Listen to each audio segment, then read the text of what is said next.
I'm Logan Crawford, and right now on GBN, we're diving into a bold and eye-opening comparison of two of the world's most influential scriptures.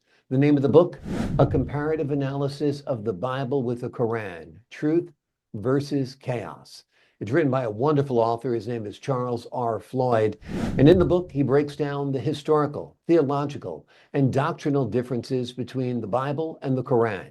This book challenges readers to question, reflect, and seek deeper truths in faith, salvation, and divine revelation.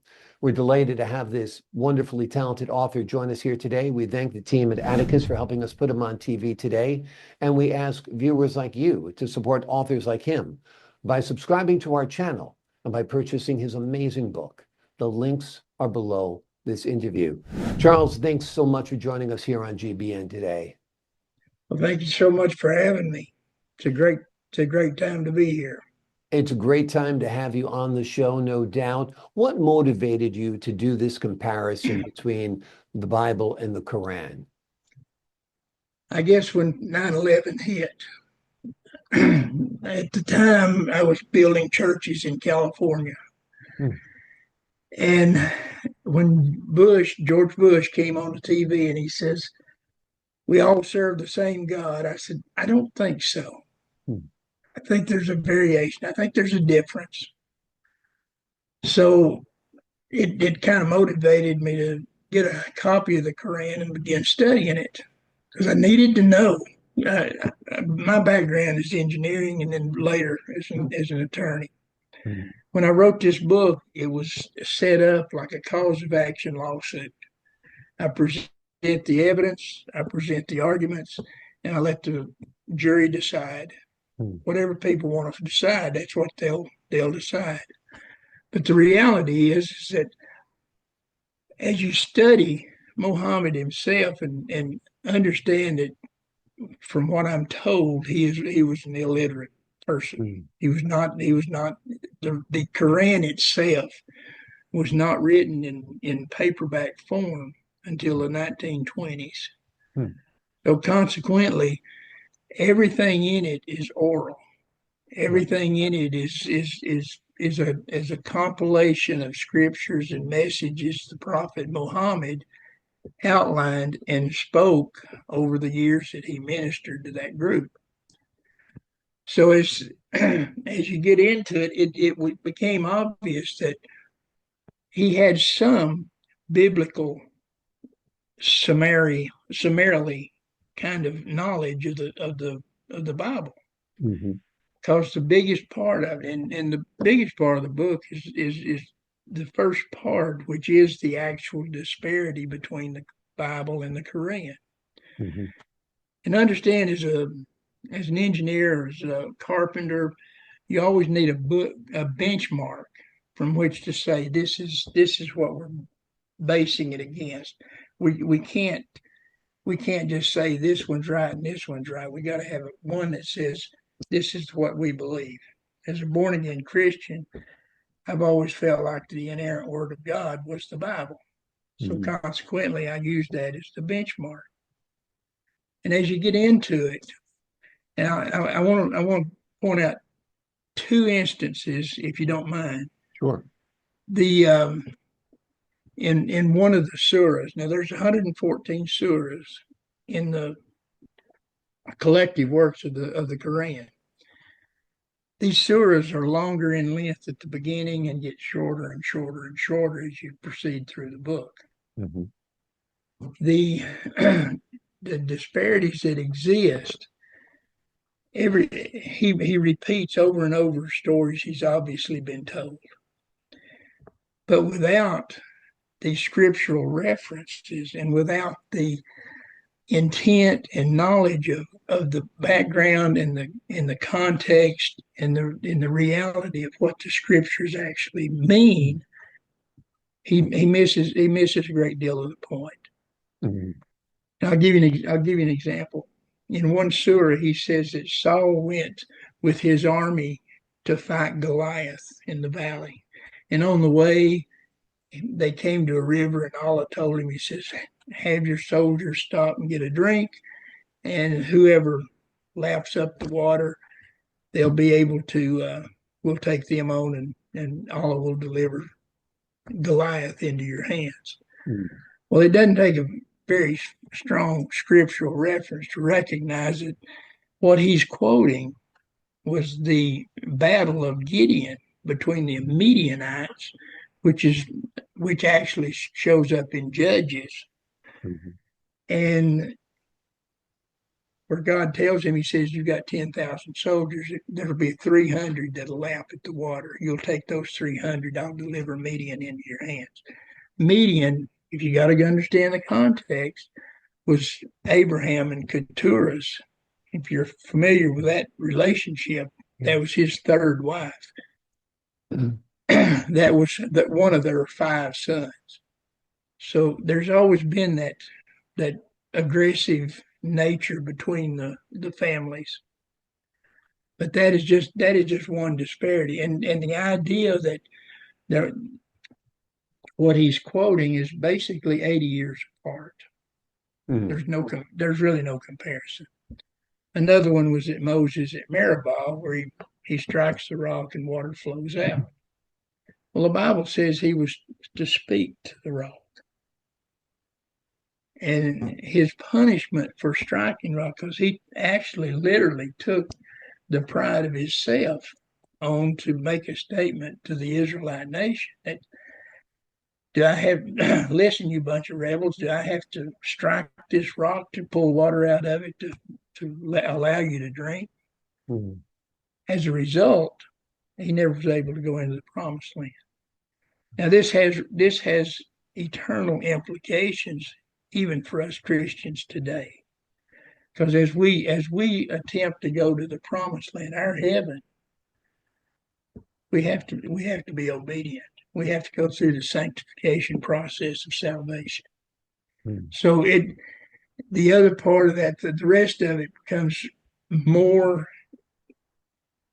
actual of, here's a surah that a whole portion of it is about the works doctrine. Mohammed says if you do good works, you may get into heaven. The third part of it, and there's a significant, it's repeated throughout that. If you read the book, you'll find at one point I say, that to avoid the repetitious nature here, I'm going to just, here's the list of surahs that actually says the same thing.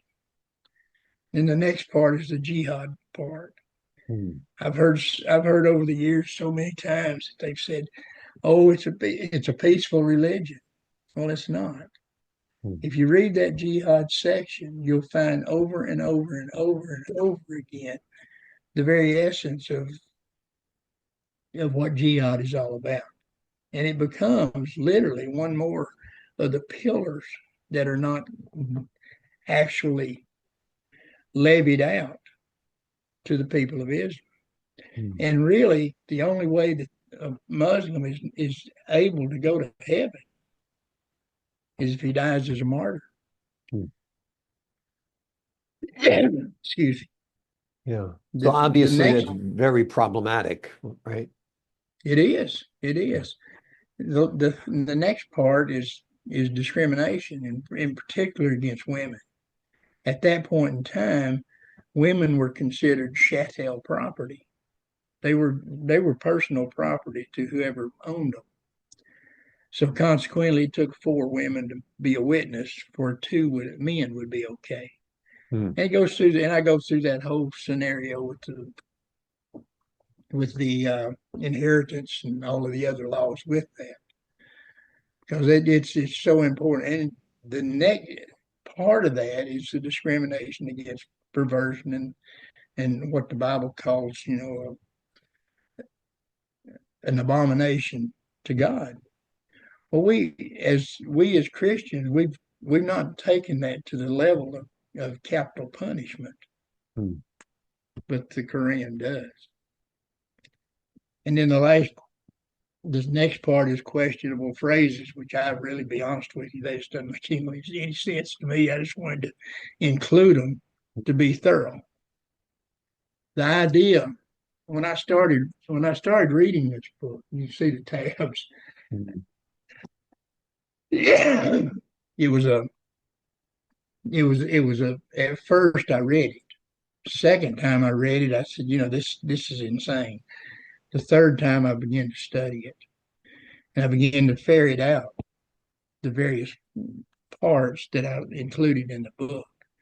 This is a 20-year effort. Wow. I actually did this during COVID when we couldn't do anything else. Yeah. And then Do you, do you believe go both ahead. books are divinely inspired? It depends on what you call divine. Mhm. I think the Bible's divinely inspired because I'm a born again Christian. Mhm. As an Islamist, they would say theirs is divinely inspired. My I have some reservation about calling it divine because if you look at religions that started the way that the Islamic religion started when Muhammad visited a cave and was approached by Allah. Mhm. So that's the same as the Mormon religion. Mhm. When John Smith went into the cave and found the religion, there's there's some similarities in the works, particularly the works doctrine. If you do good work, you may go to heaven. If you don't do good works, you're destined for hell. Mhm. So consequently, and again, the last part of the book is basically conclusions, which are my own. I'm not trying to impress anybody. All I'm saying is this is my take on this whole Yeah. situation. Yeah, because a lot of it, I'd imagine defenders of the Quran would say it's open to interpretation, just the way the Holy Bible is open to interpretation. Some people take some phrases and passages very literally, and other people take it with more of a modern day thought. What's your thought on that, that it's all kind of open to interpretation? My feeling is it's not. Mhm. The Bible is very clear. Every time I read the Bible, I glean further information that I never saw before. So it's to me it's a living word. Mhm. The uh, the Koran, because of the way it was written and the timing it was written. See, he lived 600 years after Christ. Mhm. He lived 500 years after the Apostle Paul. Paul wrote a third of the New Testament. He's not even mentioned in the Koran. Mhm. So I have some problems that there's not a equilibrium here that you can count. It's not there's no this truth is not relevant. This Mhm. truth is defined. It's defined in the scriptures and it's also defined in the Quran. Yeah. So in that regards, they both have a lifestyle of people following them. Yeah. But is it a good thing or not? That's up to people to decide. Wonderful. Well, we're glad you did the analysis. We're glad you did the research. We're glad you put this book out there so people can decide for themselves. The name of the book is A Comparative Analysis of the Bible with the Quran, Truth versus Chaos. It is a bold exploration that challenges the mind and stirs the soul. Thank you so much for joining us here today on GBN, Charlie. Appreciate it. I appreciate your time, your insight, and your wisdom. I'm Logan Crawford for GBN. So long for now.